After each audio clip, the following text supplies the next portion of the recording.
back to Beyond. And in the studio once again is colour and energy worker Dianne Carver. Welcome aboard, Dianne, once again. Nice to be back, thank you. Oh, look, I wore special socks because I knew you were coming in. Bright red. Oh, well done you. Energy, vitality, and on your feet is actually excellent because when we're wearing it, we've got it on our skin. Our skin actually absorbs colour as well. Okay. So by having them on your feet, you're also working with keeping yourself earthed and grounded. Red is also about blood, it's about liveliness. So when people use it in a fast food situation, it's like survival, like those primal instincts.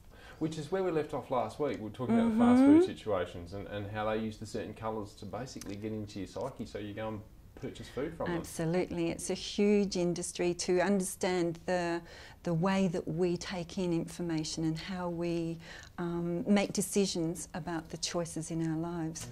So it's very clever. One of the things that you'll find also is some people really love a particular colour, like little girls with pink. They've got to have their whole room pink. And then later on, they absolutely hate pink. It's not just a girly thing, it's actually a primal instinct. Girls like pink, nothing you can do about it. Absolutely. So there was also a movie around some time ago with Bruce Willis, and it was about where he couldn't actually see red.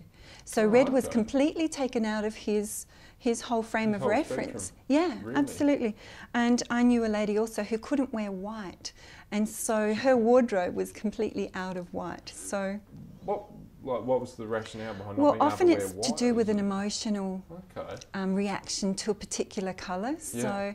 So take notice when you're having a situation where I've got to have red or I've got to have green or, you know, I'm really feeling blue today. You know? You could actually be tapping into something a lot more deeper. Exactly. Like it's not just the colour you like, you know, it's very there powerful. Could be something going wrong in life or Absolutely. something trying to give you a message in life. Absolutely. There's even a prison over in the United States where they've painted the entire prison pink. All the wardens, the guards, all the inmates all wear pink.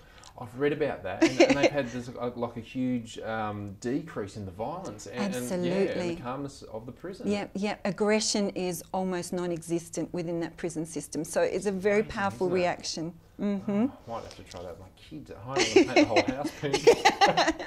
So you can actually be affected by colours knowingly or unknowingly. What I would like to suggest to people at home today would be to maybe have a bit more of a think about how colour affects them, and to use that in a more aware kind of a way. So like tap into your colour scheme, well, of what, like you said, what is good for you, what's beneficial and positive for you, and then even like taking into your mind when you're decorating and so forth, or painting your room, painting your bedrooms, painting your house, things like that, like just to make the house a more positive place to be. Absolutely, and it really does affect moods. It affects attitudes. Yeah. So whatever you do, don't put red too much in a child's bedroom, or you're going to have a pretty active child, because red is really about energy. It's the red cordial factor. Exactly. And you can actually use it for food as well. So we can use it in our home, in our environment. We can use it personally. So food's a big one too. So something to consider too. But light, which is pure white light, supports energy, supports our life force. So even plants, they'll actually take it in. It's like photosynthesis. Thank you. Yes.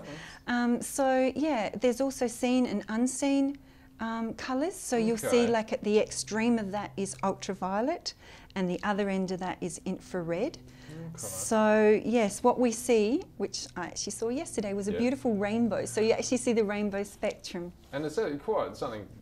Uplifts your emotions when you look up at the sky and you see a rainbow. It does actually make you feel good. It's not just a psychological thing. So I suppose to wrap it up, your top tips on colour. What should we do with our lives, if, you know, in terms of colour?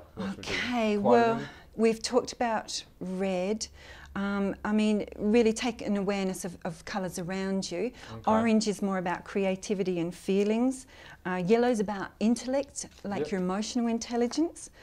Green is about healing, balance, nature. Like that one. Yes.